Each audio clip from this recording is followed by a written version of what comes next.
Hello everyone, welcome back to English Champion. On this episode, I'm going to cover a topic today that isn't talked about nearly enough when it comes to young people and their education and their transformation into teenagers, young adults. And I'm going to combine the fields of academia with sports today. But even if you aren't a parent of an athlete, or you aren't a coach, or you don't teach a lot of athletes, what I'm going to describe is still very important. And so don't tune out just because you're not part of the sports world. I always bring everything back to how we are supposed to live and behave. And so whether it's about sports or whether it's about anything else, they all do come together. And I want to demonstrate that for you in this discussion. So please stick with me for just a little while. What I see when I look at young people today is a lack of understanding of how we fit into the big picture of the broader culture and the proper way to live generally, not just in specific domains. So not just how you behave in the classroom, not just how you behave on your sports team, not just how you behave at home or at church or in some other activity you're a part of, but taking those ideas and transferring them to, well, wait a second, how do those fit into how we're supposed to act as human beings in general? And too often, especially with young people, we train them to think about their tiny little domains that they're part of for a short while, or maybe for a long while.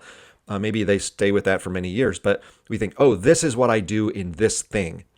And that's just not a really good way of looking at it. And so I always try to take these ideas that I'm trying to teach young people and say, yeah, this is what you do in this situation, but here's why that applies to this bigger situation. And you're not just going to be better off in your small situation, but in your broader future too. And so I'm going to talk about sports, but it's really about forming young people into the type of people we want them to be. So what often happens in the sports world, as someone who grew up playing sports at a reasonably high level, relatively speaking, I've coached high level sports and I've been a high level teacher. And the thing that we often do is we fall back on the buzzwords and the cliches and the platitudes, and those can be great. We can have the slogans on the wall, and those can be inspiring sometimes. And I'm not saying those are bad, but all I'm saying is those are often insufficient. We need to help young people see a bigger story that they are a part of, a larger message than just the slogan that's on the wall of your locker room that applies to your team or for you as an individual athlete. It's just not enough. And so when you hear these kind of motivational speakers or like coaching consultants or whoever, again, sort of spit out the platitudes and they give the rah-rah stuff and you got to love your teammates, you are brothers or sisters or whatever. It's like, yeah, that might be fine for a little while, but it's not enough. It's missing part of the story. And so what I would encourage those folks to do, and if anyone is out there who's part of that domain, either again with specific teams or with your families or wherever, and you're trying to get this message across to your kids, reach out to me and I can help you with this. But it's not enough to just talk about teamwork or discipline or sacrifice or effort or all those things that are, yes, so important to being an athlete. But we're missing something else. And I feel like I have something I can offer you, if you just stick with me here, that is bigger than that. And it helps to understand why we do those various things and why we believe in those little slogans. And maybe we can make them even better. So a lot of people in team environments, business environments, any group environment is trying to generate a culture. And that's great. That's what you should do.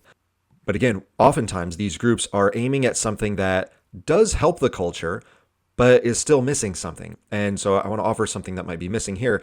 And let me give you a quick example of what I mean by that. So I like Seth Godin, the author and kind of marketing guru. He has some good stuff. He speaks in a lot of platitudes too, but overall he offers some really good advice. And one thing he says is that culture is defined as this: people like us do things like this. And so whoever you are and whatever things you do, that becomes the culture. And so, you can really see that and it's observable, because I can just watch a group of people, and if they all are acting a certain way and they all tend to have the same kind of beliefs and they have these these systems and routines in place, I go, oh, they've built a culture there. That's who they are. And that's a good thing.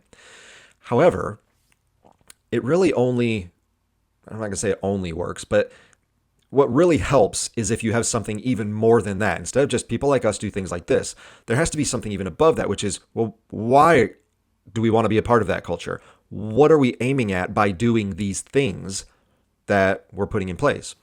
And so if you don't have a why, then you're kind of just, you're sort of just going through the motions of instilling these platitudes, or, they could be good habits that make your team successful. But again, maybe you could do even better. So if your group already has a big, huge why for why we're doing it, okay, that's all probably you need to focus on is the people like us do things like this. You just need to instantiate those beliefs down into the daily habits. But many groups don't have a big why. And if they do, it's something like, well, winning or excellence. Okay, those are good. Those are on the right track, but we can go even further. Why is winning so important? Why are we aiming at excellence? What actually are we trying to accomplish here? Because to be honest, winning actually isn't enough. You might think it is, because it is something we're all aiming at. And excellence is great. We're all aiming at that. But there's actually something more than that. We have to look even more broadly. And so if all you're doing is focusing on winning, well, you can come up with all sorts of ways to win. That's not hard. It's not even that hard to build a culture that wins. A lot of times it's just getting the right people, and you don't even have to have much of a culture and you can still win. So if winning is all you're aiming at, then your culture might not even be that important, because after all, you can win without a culture, and you can have a culture that doesn't win. So where does that leave you exactly? So you have to be aiming at something bigger than that. So here's why my belief about sport is bigger than what most teams discuss. Okay, what most coaches talk about with their players. Here's my why. I coach my players in a way that, yes, we're trying to win. Yes, we're trying to be excellent. But why are we trying to do those things? Because while we're pursuing those things, and while we're trying to make each of my players individually as good as they can be and reach their potential and all that stuff, why are we doing that? It's because what I want is not only my players and not only my team to be elevated to again, be as good as they can be. I want the sport itself to be as great as it can be. All right? So when I'm coaching my young players, yes, I'm trying to train the individuals. Yes, we're trying to work together as a team. Yes, we talk about all those same cliches of discipline and teamwork and all those things. All right? We talk about that. But along the way, what we're really trying to do while we're trying to win games is we're trying to elevate the sport itself. So in my program, what we're trying to do is not only be good basketball players, we're trying to improve the sport of basketball itself in our own small way. We're not famous, we're not influential people, but in our small way, can we make the sport that we all love even better? And then thinking beyond ourselves, can we leave this sport in a state that is even better than when we found it? So that when we pass it on, when we're done playing and I'm done coaching and all this stuff, when we pass it on to the next generation, can they pick up where that was and keep on that path to making the sport as good as it can be? So how do I do that? Well, there's a lot of ways to do it, but I'm just going to talk about one here today. So along with all the other things that get talked about with, again, toughness and teamwork and all that stuff, I'm going to talk about sportsmanship, all right? And I'm going to show you why this matters not only for an individual sport, but how it matters for the broader culture, okay? Now, let me just start this off by saying I wasn't always a very good sportsman. I'm the first to admit that. When I was a younger kid, and I played from, 5 years old, but like more officially from 5th grade through, part of college. So from 10 to 20 is where I was, playing all the time at a relatively high level. And, if other guys were trash talking, yeah, I was talking trash too. I wouldn't cheat, but, I would bend the rules like everybody else. I might grab a guy's jersey. If he comes through the lane, I might stick him with an elbow. That should be a foul, but, I'm hoping the refs don't see. I would try to get away with stuff just like everybody else was doing. I was pretty bad at arguing with referees. I hated refs ever since I was a kid, and they're always wrong. They're always in the wrong position. They don't see things. They aren't hustling. They're not paying attention. I was on them all the time as a player. And so I recognize in myself that I wasn't demonstrating good sportsmanship when I was, for much of the time, I was an athlete. And so now that I'm older, and now that I've been a coach for a number of years at both the high school and the college level, my age, my experience, and just honestly, my study of literature and the humanities has given me a lot of wisdom and perspective on how one should behave when playing. In my case, it was mostly basketball. And I look back on my younger years, and I'm not happy about some of the things I did and said. But I was an immature kid, and I didn't have anyone really teaching me what it means to be a good sportsman. And I had coaches who, emphasized all the things that every other coach emphasizes: the hard work and be a good teammate and all those things. Like, I had good coaches, and yet for much of that time, I just, I was trying to beat people so badly that like I said, I would bend rules, or I would trash talk, or I'd try to embarrass people, or whatever, young people do. And so it took some time to gain that wisdom. And like I said, to understand people, especially through my study of literature. And now I realize the error of my ways. And so now when I teach young people, I say, okay, I have a better way, and let me help you so that you don't make some of the same mistakes I did. And you can be a better teammate. You can be a better opponent. You can be a better representative of your sport and your school and your town in a way that, while again, I certainly wasn't a bad guy, I could have done way better. And I know that now. And so I try to teach young people these lessons that I'm going to share with you. And really, these lessons revolve around the wisdom and perspective that comes from realizing this isn't about me. Okay? As a player, I'm not the most important thing here. It's not even about my team. All right? So as much as I'm focused in, I want to be a good player, I want my team to be really good, you have to realize it's not about me. It's about the game itself. And so that perspective is what I try to pass along to my players now that I'm older. Now, I coach, I'm the varsity boys basketball coach, but I also coach the middle school team. And I do that because I want those young kids, those 7th and 8th graders, to already get used to hearing my voice and the way we do things, and to be a part of my system, so that when they have me again at the varsity level, I don't have to repeat myself. They already know what we do here. And I'm building that culture where they're used to hearing these ideas, not just when they're juniors and seniors in high school, but they've been hearing it since they were in 7th grade, some of them. And so that's what I do. And so sportsmanship, since that's the key topic of today, is one way that I can build up those young people so that by the time they're juniors and seniors, it's natural to us. I don't really even have to tell my older guys how to behave on the court, because they're used to it by now. And so that's what we're trying to build with my team. And like I said at the top, everything I do is also applicable to everything else. So again, even if you're not an athlete, or your kids aren't involved in sports, or they're involved in other activities besides sports, these are the kinds of things that we can learn that translate across domains and across our whole lives. So whether it's, maybe your kid is in a piano competition, it's like, well, you want to be excellent. Yes, you want to play the music properly. You want to win the competition. But is there something more that's beyond just you? What we should be aiming at is that in these competitions, where I'm trying to be my best and all the other piano players are trying to be their best, and yeah, we're trying to win, what hopefully is the end result is that music itself becomes elevated. Music becomes more beautiful, more creative, more precise and excellent. That the music is the winner out of all of this. And that the public who listens to the music wins. That it's not just about you. While yes, we want you to be excellent, it's not about you ultimately. And so the same thing happens again in any other domain, whether it's business. Yes, we want your business to be successful. We want you to make a lot of money, but hopefully by how you build your company and how you treat your customers and the products and the services you design, you're elevating business itself so that, yes, you become very successful and wealthy if that's what you want, but also that the customers you serve love you, and that, the community you're in points to you as a model for what the town represents. I mean, you can be more than just profit seeking. Okay.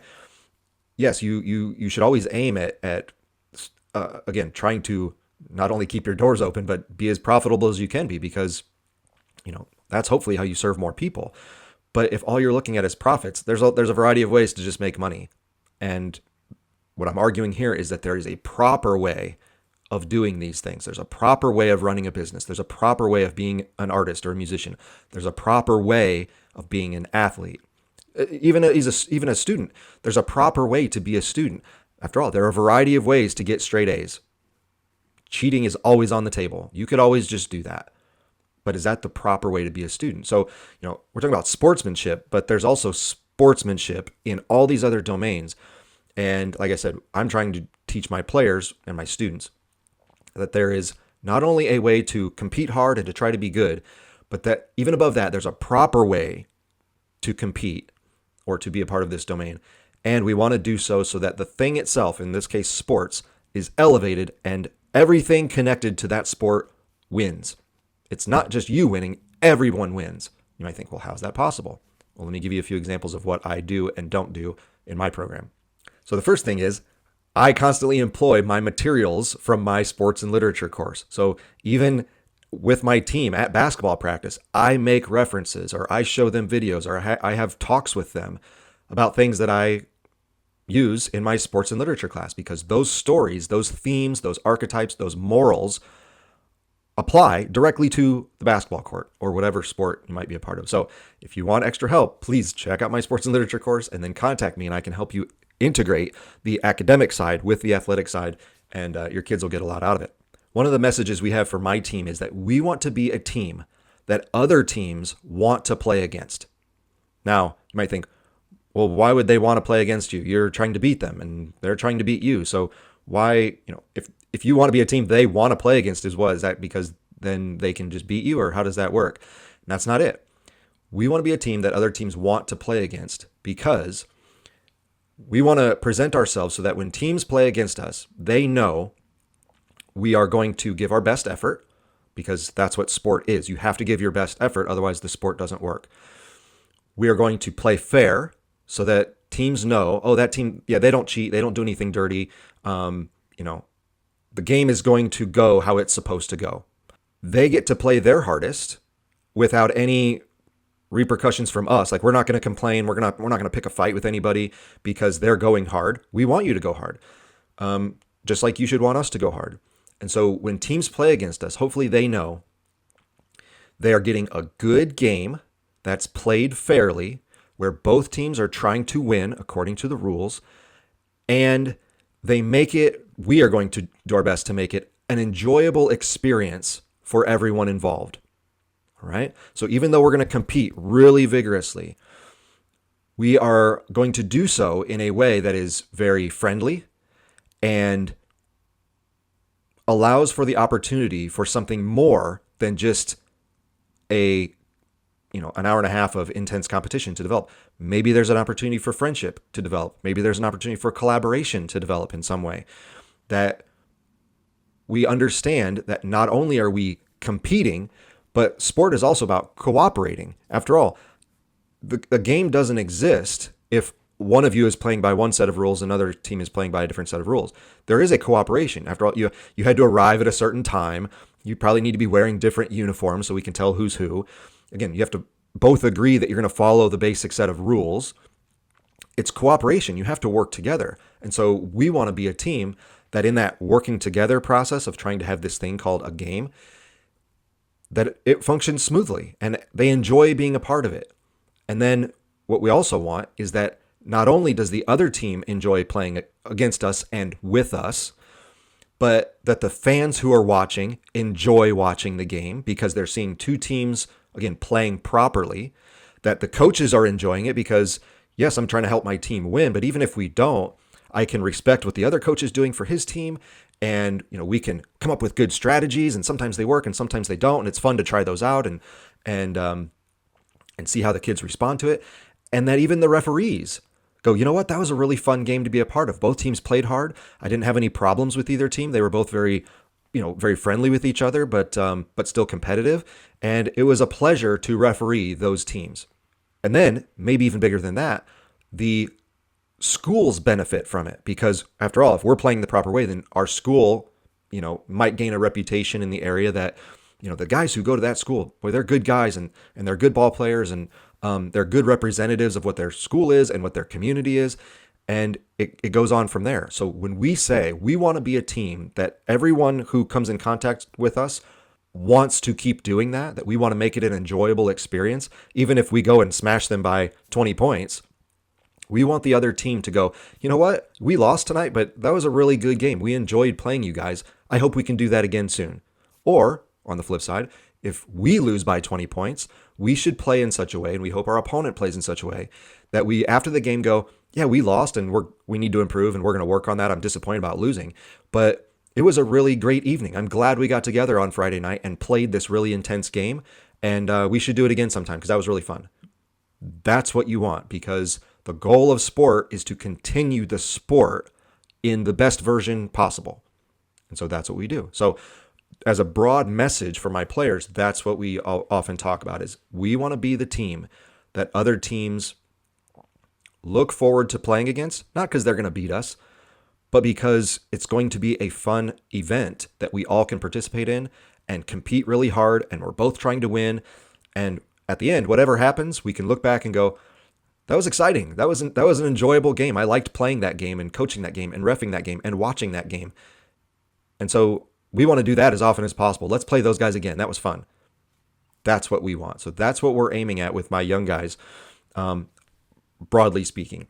Now, one way to think of this when you're dealing with your opposing team or opposing player, if you play an individual sport, is to think of it as not only who's watching. You hear that a lot from coaches where they're like, hey, your mom's in the stands, is she going to be proud of the way you're playing? Or if your dad, pretend you're someone you care about as your coach. How, do you want to play hard for that person you care about?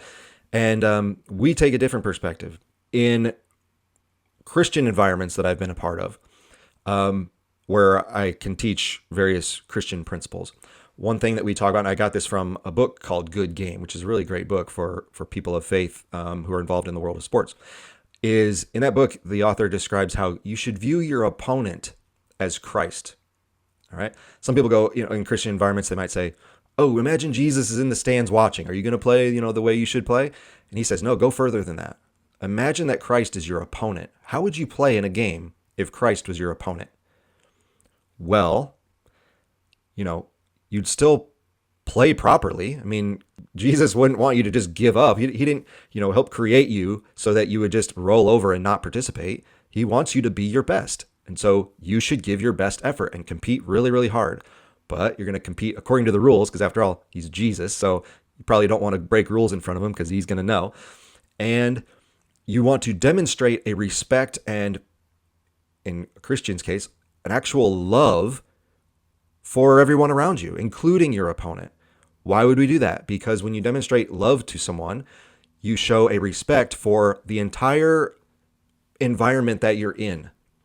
Okay? And that's what we're trying to do. Again, we're trying to uplift the whole sport.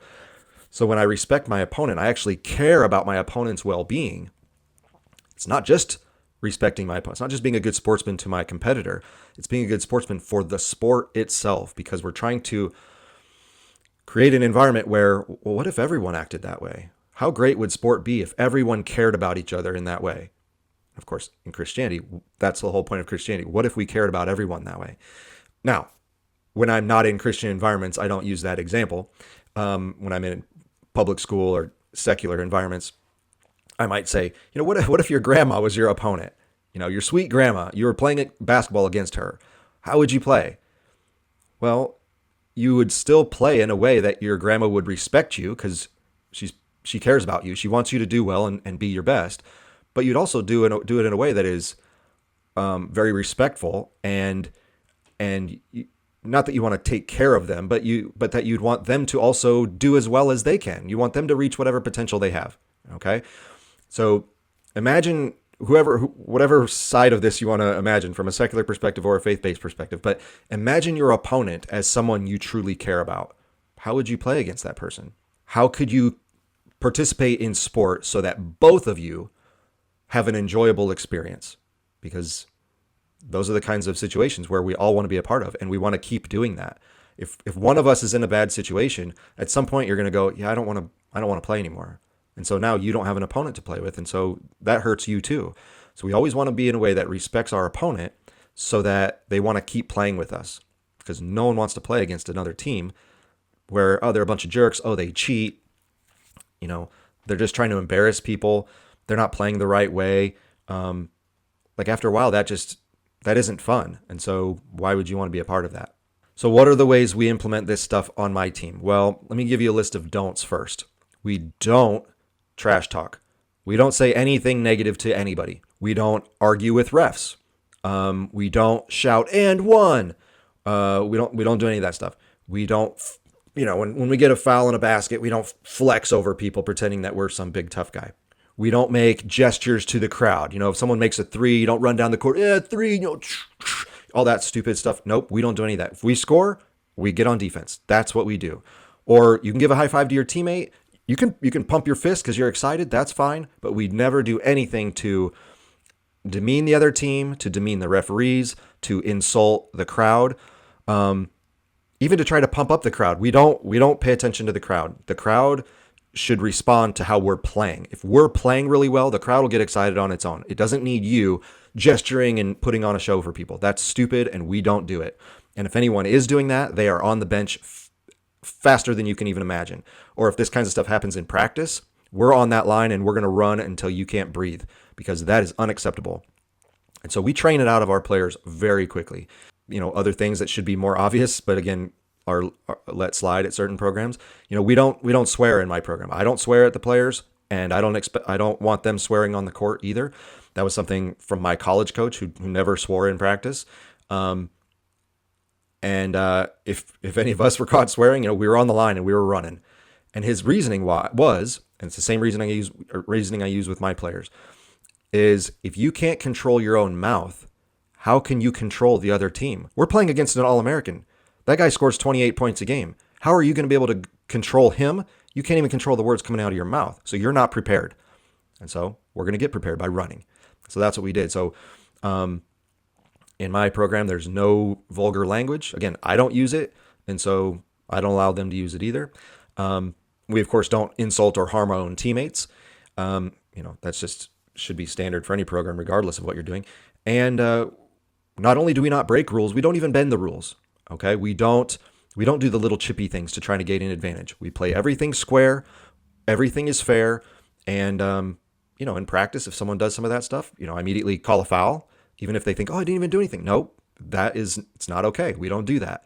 Or if I can tell they're blatantly trying to do something that's on the verge of cheating, again, either they're out of the game, or if it's in practice, we're on the line running, because we don't abide by any of that stuff. So there's a lot of we don't do this here in this program.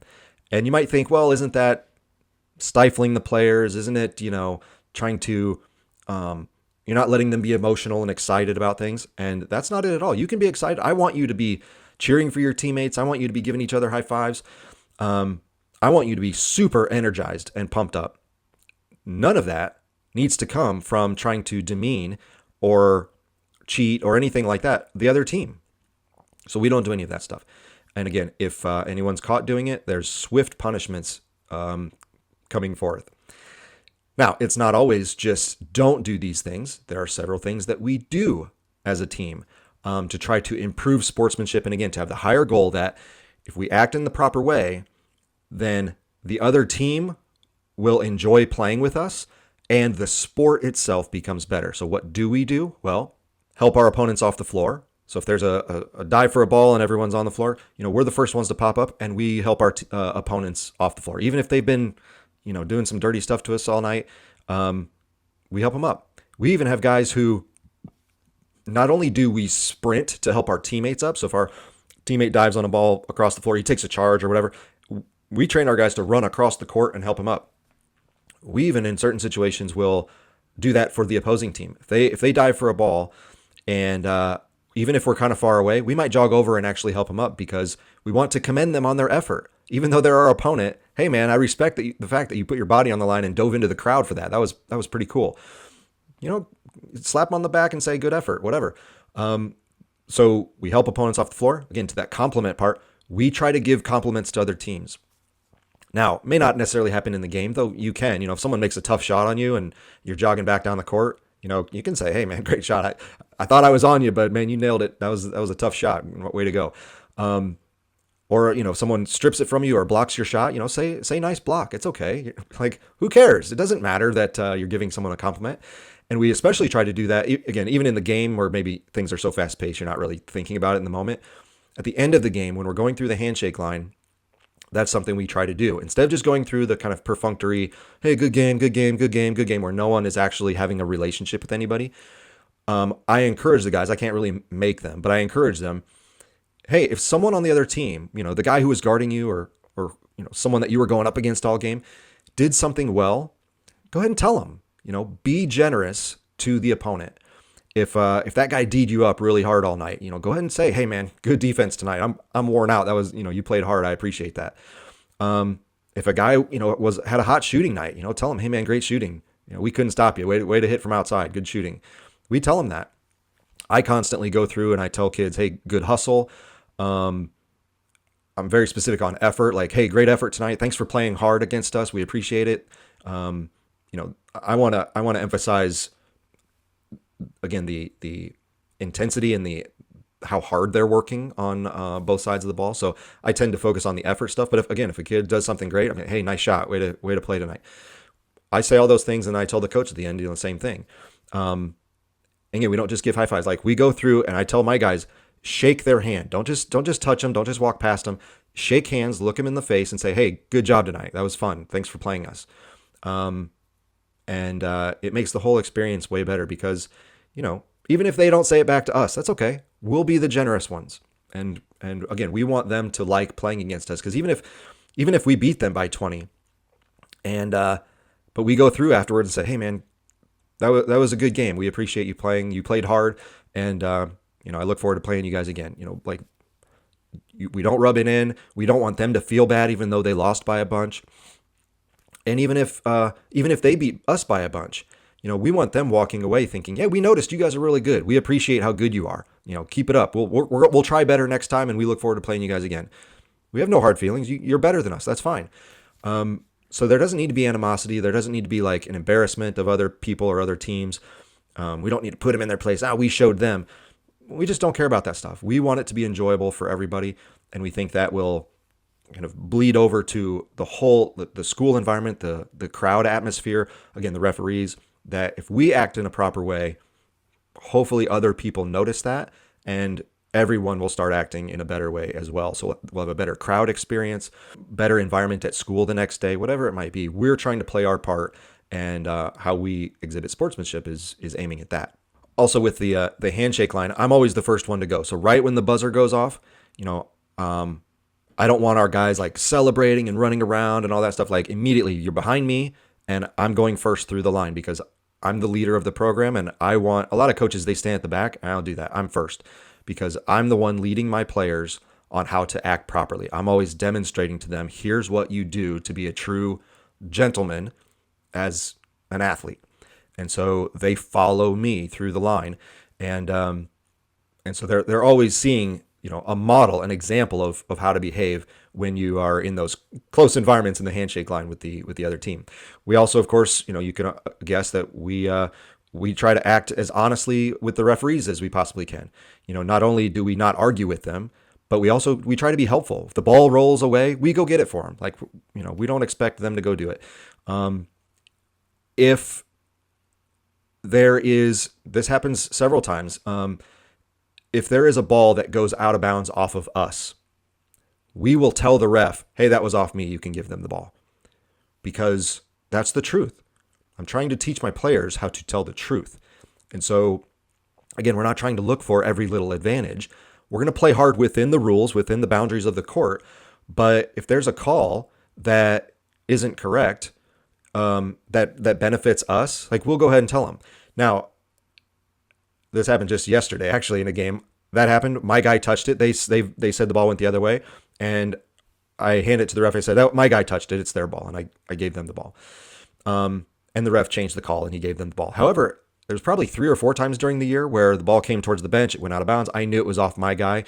The ref called it off them, and so they gave us the ball. And when I handed the ball to the ref, I said, that was actually off us. You can give it to them if you want. And every single time they maintain possession and just keep it with us. And so, you being honest doesn't necessarily penalize you. Just tell them the truth. Most of the time, the ref appreciates it, and they don't really want to change the call because they don't want to look like they got it wrong. But also, they're just going to keep the flow of the game moving. So they're like, well, whatever I called it, just keep going.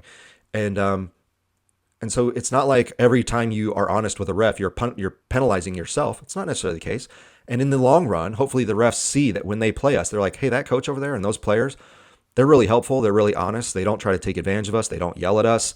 They just let us do our job, and they do their job. And they're very gracious by the end of the game. We say, a number of guys say thank you to the refs as they're like leaving the court. That's what we do. So, how we interact with the referees is also really important for demonstrating sportsmanship in a proactive way. Like here are things we can do that, again, provide a better experience for everybody. One little example of a situation that occurred one time with one of my players regarding referees. There was a foul called. My guy got fouled. He drove to the basket, so there's kind of guys everywhere all bunched up. And while the refs were sorting things out and who the foul was on exactly and all that stuff, there was a little bit of a lull. And during that lull where the referees were talking to each other, one of my other players snuck to the free throw line. My other player was a better foul shooter than the player who got fouled. And so he was going to go and shoot the free throws instead. And I didn't even notice because I was trying to sort out what happened. And I think I was talking to my guys because there was a lull in the action. And so I was probably talking to some other players. I didn't even notice. And then, so the referee has everybody lined up at the foul line and he tosses the ball to my other player. And it was then I was like, wait a second. I don't think he was the one who got fouled. And so he shot and the players on the other team, and then the coach realized, hey, that's not who got fouled. And so the refs got back together and wiped that free throw away, put the correct player, who actually was fouled, on the free throw line, and shot his 2 free throws, and the game continued.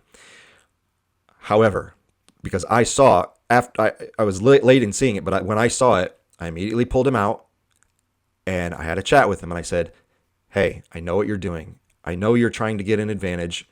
I know your teammate doesn't usually make free throws as well as you do, but we don't do that here. We play according to the rules, and we also need to give that other player a chance to get better at the free throw line. Okay, you shooting for him doesn't help him. We're going to need him to make free throws sometime this year. In some other game, we're going to need him to be able to shoot. You sneakily switching out for him doesn't help that. Let's be a leader for that younger player who sometimes struggles at the free throw line, and show him that you have confidence that he can step up there and make it instead of trying to sneak in and do it for him. It's like, we don't do that here. You know better than that. He's like, I know, coach. I'm sorry. I shouldn't have done that. And so he sat for a while because he did something that was against the sportsmanship of our team. And so the game continued, and there was, I don't know if it was between quarters or I think that's what it was because there was a long kind of delay. I don't think it was just a normal timeout. And I called the ref over and I said, hey, just wanted to apologize. I coach my players better than that. They know not to try to pull one over on you guys. I yelled at him. I can promise you that nothing like that will happen again. Again, I'm sorry. I coach my players better than that. I just wanted you to be aware that I took care of that little situation.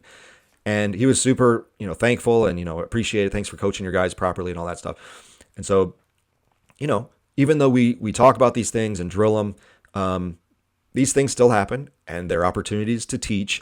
Because kids are still going to make mistakes. They're still going to try to be, sneaky and all that stuff.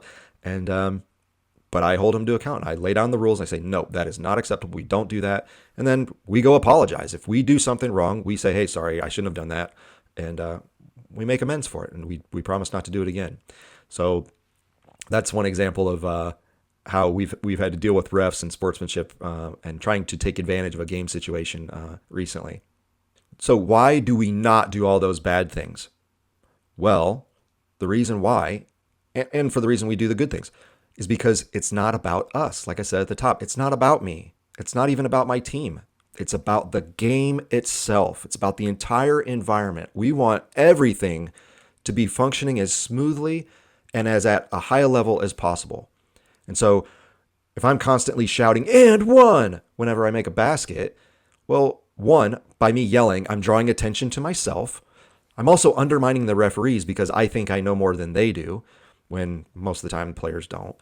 And you look like a jerk because you're trying to get more out of a possession than you actually earned. Just take your basket and go to the next thing. So it's the same thing with, pointing to the crowd or any sort of trash talking. Like, you're just trying to get people to notice you. And that's not what this is about. You are part of a team. You're part of a program. You're part of a school. You're part of a town. You are just one piece in a giant,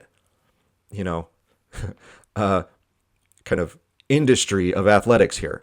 This isn't about you. When you're good and you can score or you can play defense or you can rebound or you can pass or whatever it is you do, everyone will notice. Okay? You don't need to puff yourself up to something more than you are. If you're good, people will notice you. Just trust that. And I'll go tell people how good you are if they want to know. You don't need to do more. You don't need to, do things to the crowd, and you don't need to insult the other team. Just be good. Play hard. Be a good sportsman. Everyone will notice. Don't worry about it. Just do your job. So again, just to summarize all this, what's the big goal here? Yes, the goal is to try to win. Yes, it's to try to improve and have my players become good players someday. But the whole point of it is that we're trying to instill that there is a proper way of behaving in this thing called sports. And it's not enough to just show up and be good. It's not enough to just show up and try to win. It's not enough to just show up and say, we live according to these values of discipline and teamwork and sportsmanship, without actually going through the steps of teaching it, instilling it, and explaining, here's why this matters. Okay? If we don't live properly, if we don't play properly, it harms everything. It doesn't just harm the other team. The guy you're trash talking to, it doesn't just harm him, okay? Or the people you're yelling at in the crowd, it doesn't just harm them. It harms the whole game. And we can't let that happen. The game for us has brought us too much joy and excitement and fun to let it fade away or fall apart because we want the attention, or we want to get one over on somebody, or we're trying to bend the rule to our advantage. No, the structure of the game is what matters the most. And we are going to do our part to uphold that and make it as good as possible for everyone involved. Again, it's not just for us because we want to win the game. And so after the game, we're the only ones happy. No, we want everyone to be having enjoyment during and after a game. That's what makes the sport carry on. So that's what we do. I had a situation recently as well where we were playing a very, very good team. They have way better players than we have, and they were crushing us. They beat us by a whole lot of points. And, I normally have no problem with it. I'm not one who complains about running up the score or stuff like that. I believe, hey man, you got to stop them. And it's my job as the coach to get my players to play better. And so I don't fault teams for scoring. I don't fault teams for winning by a wide margin. Again, it's not in the spirit of the game that just because you're up by 40 points, you should just stand out there at half court and hold the ball so that you don't embarrass us further. That's even more embarrassing. We would rather you just keep playing because, again, we want a good game. Even if we are not very good and you're way better, a good game is still where we get to play. And so we don't want you to manipulate the rules just to try to not blow us out. Just keep playing. However, there's a proper way to play. So we were playing this team and they were up by 1 million. And we're kind of just let's get this game over with. And however, I noticed that in the fourth quarter, they still had several of their starters in and were pressing. Again, it's my job to teach my kids better how to break a press. But by that point in the game, I had subbed out all of my seniors, all of my top players. I had put in all my young guys, some of them even freshmen, because I just wanted them to get more experience, get more playing time. And especially against guys who are bigger and stronger and faster and all that stuff. So I had already taken out all my top players. The other team was up by a whole bunch of points. Yet they still had some of their best players in, and they were pressing. And so, it got even uglier. So after the game, again, I went through the line first, had all the guys behind me, and I told the guys, hey, good job, great defense, way to shoot, all the positive things. But as I got to the head coach, I shook his hand and I said, hey, man, I said, you got a great team. We respect you guys. You guys are awesome. I said, but did you notice that in the fourth quarter, I took all my top players out and gave the young guys a chance, and you still had your starters in and were pressing and like running up the score? Like, did you notice that was going on? And he goes, and again, I'm in a shirt and tie because I dress up for games, and he's in like sweatpants, the tracksuit coaches. And he goes, "Hey, man, I just let my guys play, man." I was like, okay, fine. And I kind of just walked away. But what I wanted to talk about, if we had more of a discussion instead of just in the, passing each other at the end of a game, would be no, it's not your job as the head coach to just let my guys play, man. That's not coaching. Our job as men and as coaches and as leaders of our programs is to teach our players to play the proper way. And so if kids are just playing all over the place, we as coaches go, no, here are the guardrails. Here are the proper ways to play this game. And we keep you in this system so that you don't do crazy things that are, again, inappropriate, unsportsmanlike. And again, I don't necessarily blame the kids because they're just being kids. But that just shows that we have a true lack of teaching the I don't want to say the morals of the game, but again, just the proper behavior of how you act like a sportsman.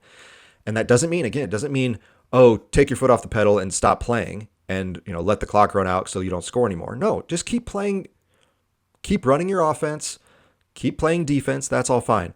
But pressing with your starters when I've taken my starters out and you're already up by 1,000,000 points, like, what is that doing for this game? It's not making the game better. It's not making your players better to pick on my ninth graders. And it's not making my guys better by having, 19-year-olds pressing them. Like, you've already shown you're better than us. What else are you trying to do here? So again, that's the teaching part. And so when it comes to being a coach, it's not just the coaching. There is a moral foundation to this game. There is a proper way to do it. And so in the realm of sportsmanship, those are the ways that I try to do that. What's really sad is if you go on YouTube, there are a bunch of clips that have hundreds of thousands of views that are of kids of all ages, from third grade all the way up through high school and college, of people just acting horribly, trash talking, yelling from the crowd, yelling at the crowd, yelling at the refs, making gestures and putting their opponents down, just awful behavior. And what you'll see is like people with the comments of emojis and laughing and LOLs and headlines like the best trash talking fourth graders. I mean, it's just absurd. And you're like, this is what people are watching. They see the pros act stupid, and then they go on YouTube and they watch other kids act stupid, and then everything's ruined. The sport of basketball, in my case, looks awful, and I don't want to be a part of it. And so I strongly encourage all my parents and players, do not play in these situations, because they're almost always these travel club ball nonsense. Like, do not be a part of this, because this is how horrible this is, okay? So I encourage all my players, stay with me. I will help you become a good ball player. You do not need to be a part of that world, because this is the chaos and the complete lack of respect for the sport that goes on in that world. And trust me, as someone who was a college coach and had to go sit at these places a number of times, you want no part of this.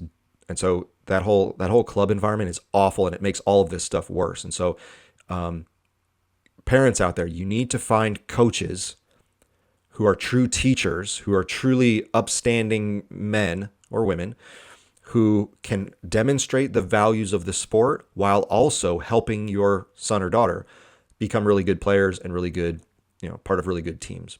Because it can be done. You don't have to go be a part of that nonsense. And one of the clips that went most viral was of these kids who, I don't know, fourth graders or whatever they were, and just horrible behavior. And on the back of their jersey said, "We is greater than me." It's like, yeah, that's the slogans. That's the slogan that means nothing to those kids, because everything they're doing is about me. Look at me. Look at how I trash talk. Look at how I stand over my opponent and flex as a fourth grader.